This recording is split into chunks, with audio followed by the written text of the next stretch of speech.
William. How you doing, my friend? There we are. There we are.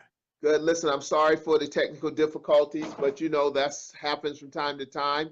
Listen, it's so good to be on with you tonight. How's everything going? Things are going great, and it's good to see you. You're looking good as usual. Look like Nah, you're we're running for trying. Congress. Nah, we're not running for anything. We're just happy to be where we are. And the whole thing about being an author and just the whole idea of telling a story. When I think quite often about why I write books and why I do what I do, it all goes back to just telling a story. And I think a lot of people have a story to tell, but don't always have access to tell the story. I remember back in the third grade, it was a book that captured my attention called Call It Courage, by Armstrong. And it's one of those things where it just talks about people and challenges. It's almost like always being the underdog. And I remember being in college, and it was another book, and many people may know about it, called When Things Fall Apart, just talking about colonialization in Africa. And so those are some of the reasons why I write. Those are some of the reasons why I love telling a story, because we all says, hey, tell me a story. And as an African American, our tradition, or oral tradition, we've been passing family stories down for generations. And a lot of times, no one actually put pen to paper and document those stories. So time to time, the stories disappear, or the stories take on a different life over time. Right. I'm very familiar with that. And probably one of the inspirational things about you is we've talked about writing before. And I think you always inspire me to keep pressing forward. Uh, you know, Even when I was asking all them questions over at the A&T in your Uh-huh. class, and you want me to be quiet, but but I needed to know. Well, it's interesting that we've been blessed. God has blessed us. As you know, my story, many when I was in the third grade, they were trying to put me in special ed class. And so the whole idea of one day, Odell, you would travel different parts of the world and, different countries and write books. And it's just showing you the blessings of God. Now, when you talk about the universities, one of the things, and one of my book, and I'll see if I can get this here, is Pracademics. This book is getting a Yes. lot of acclaim, and it documents the whole process, what we did with welfare reform, how we took it from a master thesis in seminary to actually getting it printed by Oxford Press. And as you know, Oxford Press is one of the most prestigious presses, but also it qualifies that we teach this book in the university. Many occasions when I would teach a class at the University of North Carolina, Greensboro, the book that I would assign would be this book. And when you start thinking about academic books, in some cases, it's not the biggest ripoff in the world, because this book is like $30. But you go to college and you get your classes, and then you go and get your books, and books are $100. That's ridiculous Yes, in my opinion. yes. So we wanted to do a case study to show people, how do you build a faith-based nonprofit and all the challenges associated with it. I was in Baltimore the other day, and folks asked me about the book, and asked me about things. So this book seems to be the gift that keep on giving. Amen. And that's a good thing, because one of the things that I see is that oftentimes we don't write down the process.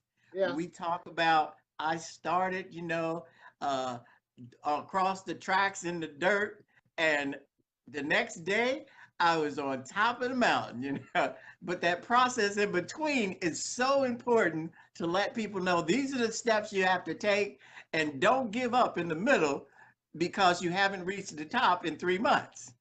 Well, yeah, I agree. And also, a lot of times when it comes to writing, writing is a challenge to many of us. We talk about the Yes. King's English, but writing is a challenge. And the whole idea about creative writing is even more of a challenge. So I would say to anyone out there is that just go for it. Go for it. And there's a lot of different ways that you can tell your story.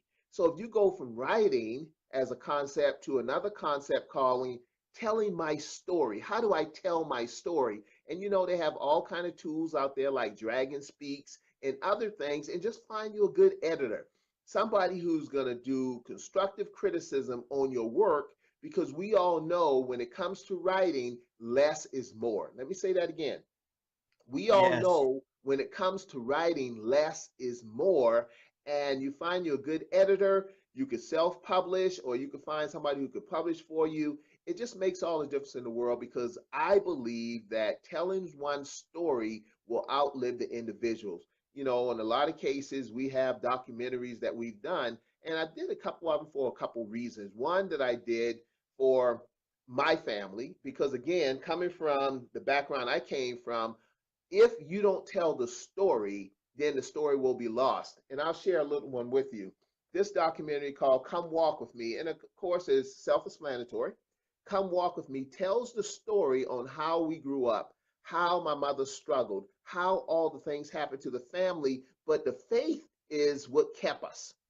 And Yes. now it's documented that, and I'm so proud. I became a grandfather about five weeks ago. Not that I'm the first grandfather ever, but at 58 years old, that's the first grandson, and we are so proud. So maybe one day my grandson will be able to look at this and understand where he came from, his grandfather's side of the family. And then we did the same thing with my wife, called Blessing for Beauty. So now the family members can talk about where that side of the family came from. And in Blessing for Beauty is such a blessing, because it talks about, the great, great, great grandmother. And we have some footage in there when folks were just under the tree. We used to call it just under the tree singing, praising God, understanding how God came from generation to generation, and that all the obstacles that people of color in South Carolina had to deal with way back in the day. So now my grandson, when he hits that thing called prejudice, bias, and stereotypes, when he hits racism, he'll understand, hey man, you can't turn around. People have come too far. You have too many shoulders that you're standing on. Go back and look at the DVD and remind yourself. Because a Exactly. lot of times we Exactly. have to remind ourselves what we came through, because a lot of folks put false accusation on themselves. Let me explain. As a writer, someone told you you can't write. Someone told you you're not smart enough. Someone told you you can't do it. So now someone told that to you, you believe that. So putting another together called Papa T. This is one of my great grandfather. He Yes. talked Yes. about a small town in South Carolina called Abbeville, South Carolina. Many people never heard of Abbeville, but Abbeville prides itself being the birthplace and the deathbed of the Confederacy. Let me explain. Abbeville, South Carolina seceded from the Union 6 months before Charleston, South Carolina seceded. So Abbeville was that place that said, no, we're not going to do this. However, my family was from there.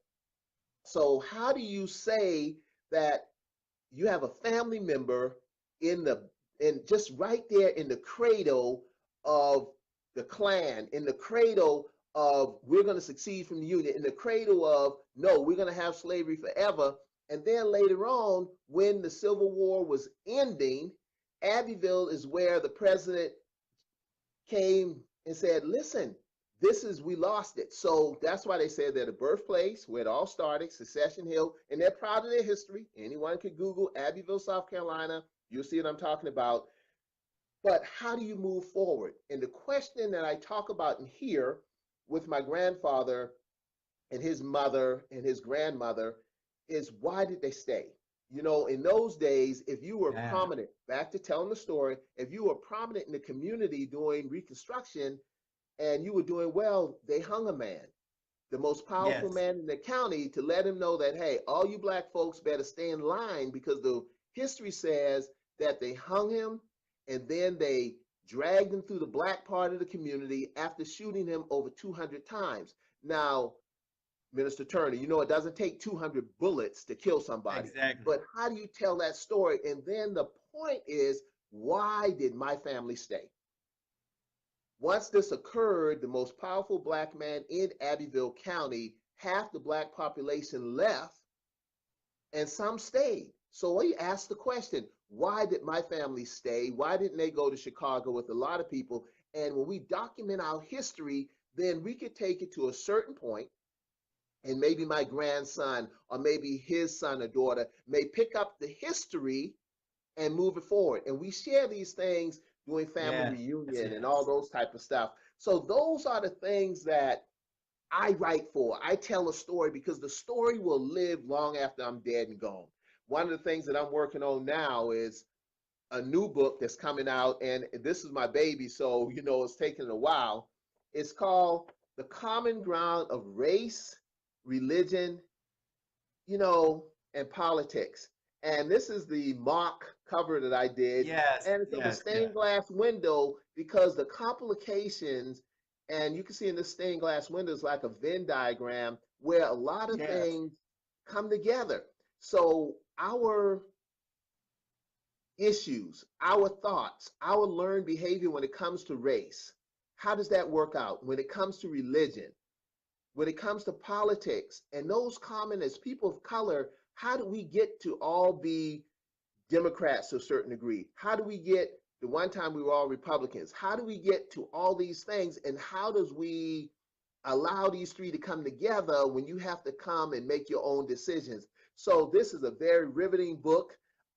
Yeah. I guess this is my baby. I need to let it It's go, needed. but It's I needed. haven't It's let it needed. go yet. Really, I want to let it go, but I love it. It's the passion. And my experience is when it comes to politics, when it comes to race, when it comes to religion, it just keeps growing. And as me and God talk about it, it's just amazing. It's just amazing. So I'm working on that. Another one I'm working on is called Caregiving 2.0. Let me explain.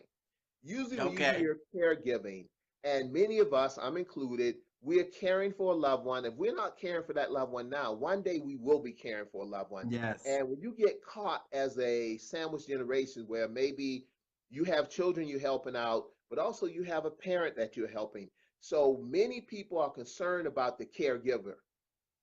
Or let me restate that. Many people are concerned about the person who you're giving care. Case in point, you may be taking care of your mother, your father. So they ask, how's mom doing?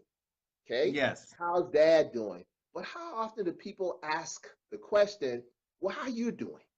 And that's Very the simple. 2.0, because the caregiving 101 is the individual that you're caring for, but caregiving 2.0 is how's that person doing? Because a lot of times as the caregiver, you get burnt out, you get tired, you get frustrated.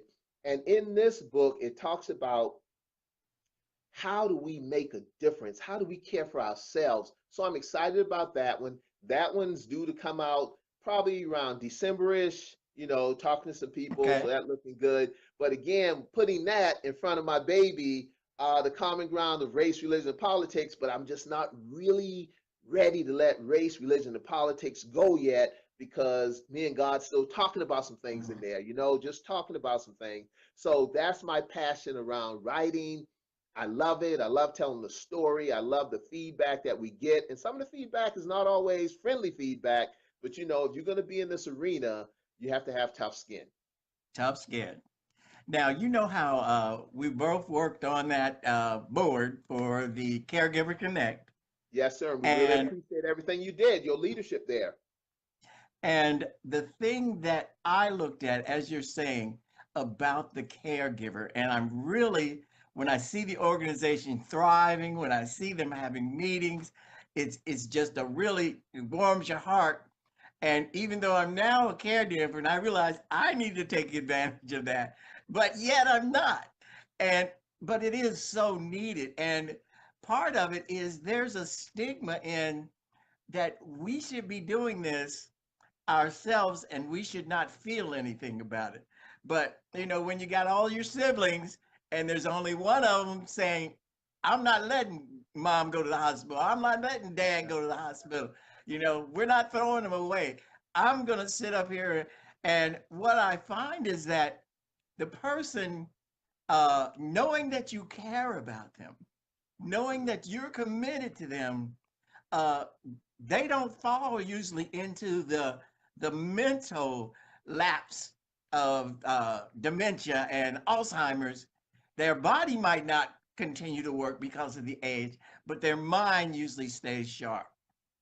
I agree. And when you write about how do you handle those things, because one of the questions that I ask in the book, and every time I do speeches around this, people look at it differently. And so I'll share this. Not going to share too much of the book, but I'll share this. I ask the question, when your time as a caregiver is over, because we have to understand time.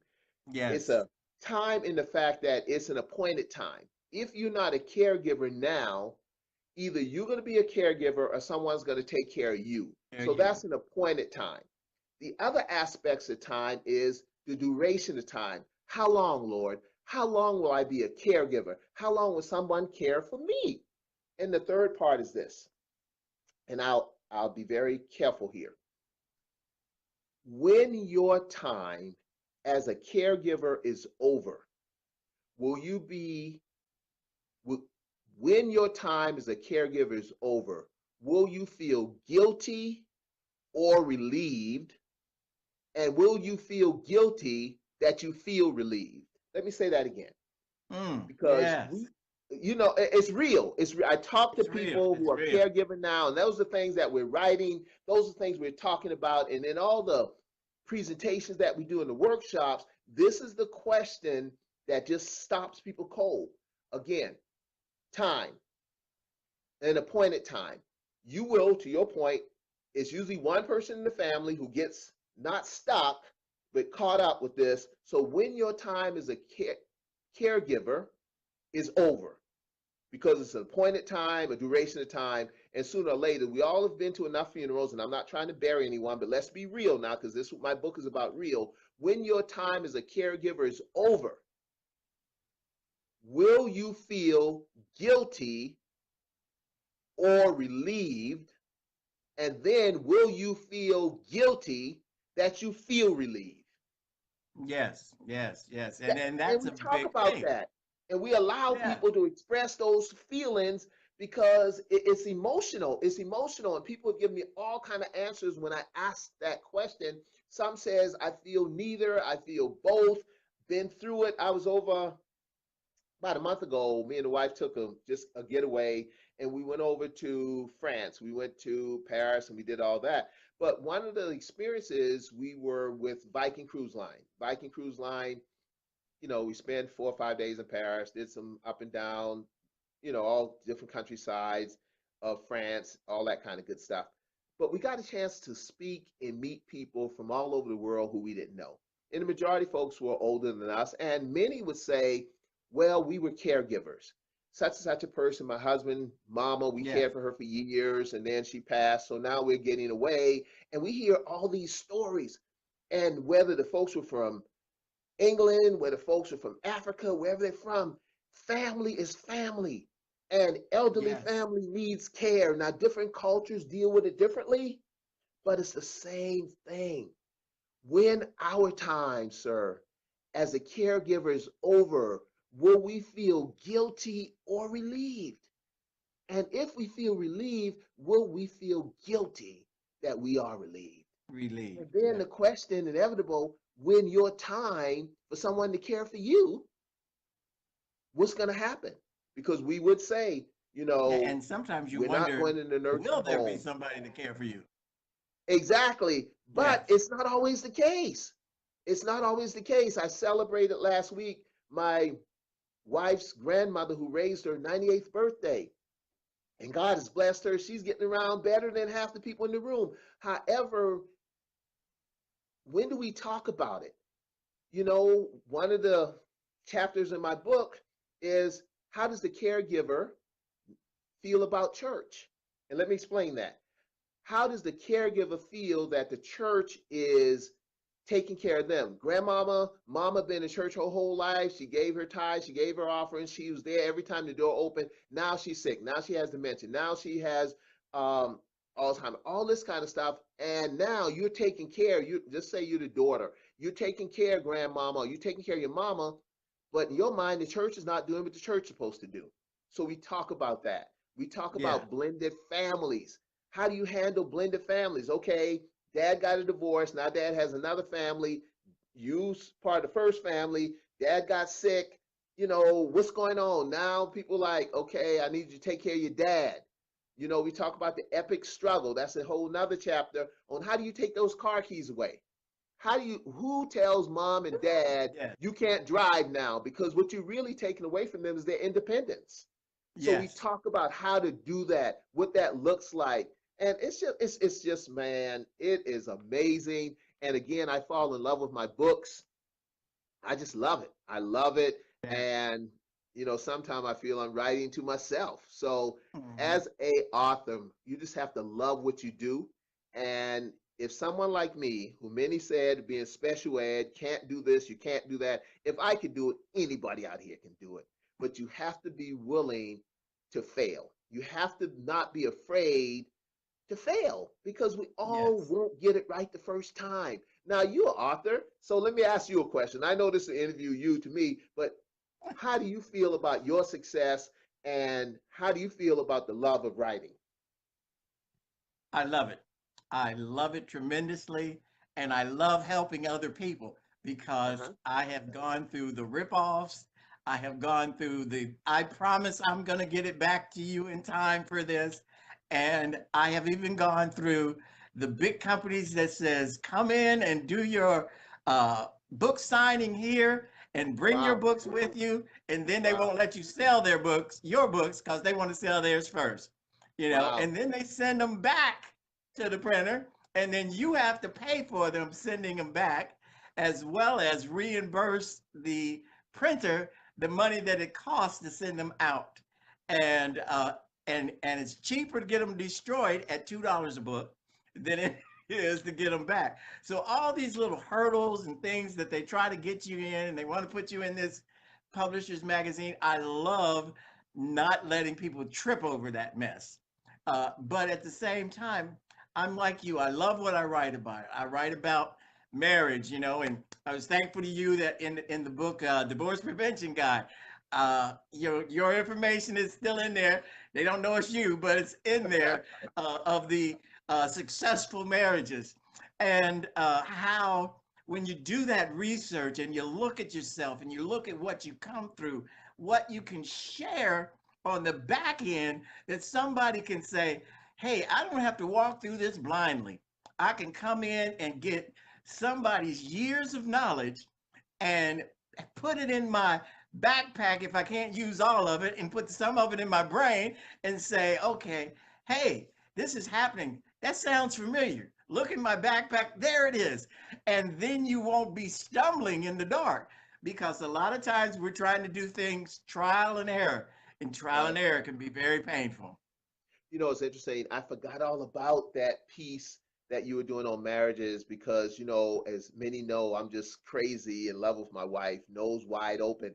I would love, and I pick at her sometime when we travel and I said, you know, one day we need to write a book on marriage together, tell our love story because, and she just look at me because, you know, my wife's a very private person and she just looks at me like, boy, be quiet, you know, and I just laugh because you don't think about it, Minister Turner, but I guess you brought up a point. We've been married now for 34 years, and I came from a divorced family. She came from a family where mom and dad wasn't married, and you don't think about it, but one of the things that we wanted was to make sure that when we got married, that we would be married until death do us part. And you don't even think about it. It's just every day, just loving her, just trying to serve her, trying to please her. And if I do that for her and she does that for me, then none of us will be lacking. And Yes, I yes, would yes. love to, you know, I love my books, but I love my wife more. But I would love to write a book about marriage and our love for God and God in our marriage. But I never even think about that. But maybe one day, you Well, know that would what? be a good book, Let's because I pray that look at maybe you one as an day she'll come example. to me and say, baby, it's time. Let's write the book together now. And when Yes, that happens, that's it. Because, you know, until mama says so, it ain't happening. ain't happening. Right. Yes, yes, yes. So how we doing on our time there? I don't know. I think it's fine. I'm just talking. I'm just having a ball, just You just talking. have a Because, ball? like you know, a lot of people go through this process and don't know where to start. So, if we can help someone get started, That's Yes. great. So you tell me Yeah. on the time and we'll keep it moving. Okay. Well, we got a few more minutes, but I do want to say this one thing that you brought up about starting and failing in different styles, because I remember doing a play by, I think it was Langston Hughes, Ah, and the language in the play was like, I don't talk like this. right. And but it was famous. He wrote it. And when you start to really internalize it, you see exactly what he was saying. So some people worry about how's my English, and they struggle with that English thing. And oftentimes it can take the personality out of what you're writing about. Yeah, And your method of writing, your way of talking, reaches a specific group of people that God has designed you to reach. You know, He didn't design you to be academically perfect when talking about, I came from the back of the furnace, and that's where we slept, on the mat in the wintertime because that was the only warm place available. right. And, well, being literally perfect in that situation, the people that read it aren't even going to be there. I agree. And listen, I'm from Charleston, South Carolina. So we're talking about Geechee, Gullah, poor. Excuse me, we're talking about all that. But my experience is your experience, anybody's experience. We have to go with what you are, not trying to be someone else. Be yourself. There we Talk go. the way you talk, express the way you express, because that makes all the difference in the world. Yes, you may not do it this way, may you not do it that way. Langston Hughes, Mother to Son, one of my most favorite poems. That whole thing, when the mother says, life for me ain't been no crystal stairs. We know ain't been is not the best thing, but it talks Yeah. about dark places, turning corners. So when it encourages me when it says, don't you turn around, boy. That was the play that I had on, excuse me, that was the Yes. poem that I had on my wall in college when I played basketball for years, graduated, won national championship, thought I was going in the NBA, didn't get drafted, so I had to make a decision, and I was a year away from graduating. So do I go home or do I stay in school and end up working at UPS all night from 1 in the morning until 6 in the morning, then going to class? Because I couldn't go back home. What can I go back home to a disabled mother Yeah. who had a massive stroke at the age of 25, and she's divorced mother with 4 kids, and she's the one who said, when I got the scholarship, praise God, my son's going to school. So you mean to tell me in Langston Hughes' play, Mother to Son, it's too hard to graduate from college? When here's a mother at home with 4 kids who's disabled, walking with a brace and a cane, and she got you there, and you telling me you can't carry it across the goal line? Those are the words, those are Yeah. the inspirations, those are the stories that allow you to get inspiration from other places, because the Bible's great. I love the Bible. I love the Word of God. I love it.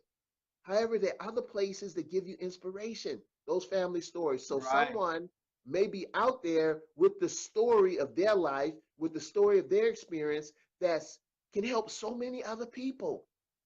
And don't worry about it. Everybody's not going to agree with your story. But let me say this as we get Yeah. ready to close. If it's two things on the table, either respect or like, either they're going to respect you or like you, always choose respect. Leave like on the table, because like is fickle. They don't have to like you, but as long as they respect what you do, Thank you. that's okay. And if they're going to be haters, let the haters hate. Don't even worry about it. Let the haters hate, because if you are so thin skinned that people's words can affect you, then you shouldn't be in this business anyway, because this is a tough Yes. Yes. business, Yes. but I love it. And you have something to say. So please share your wisdom, share your words, share your story with the rest of the world. All right. Odell, I just want to thank you so much for being on with us tonight.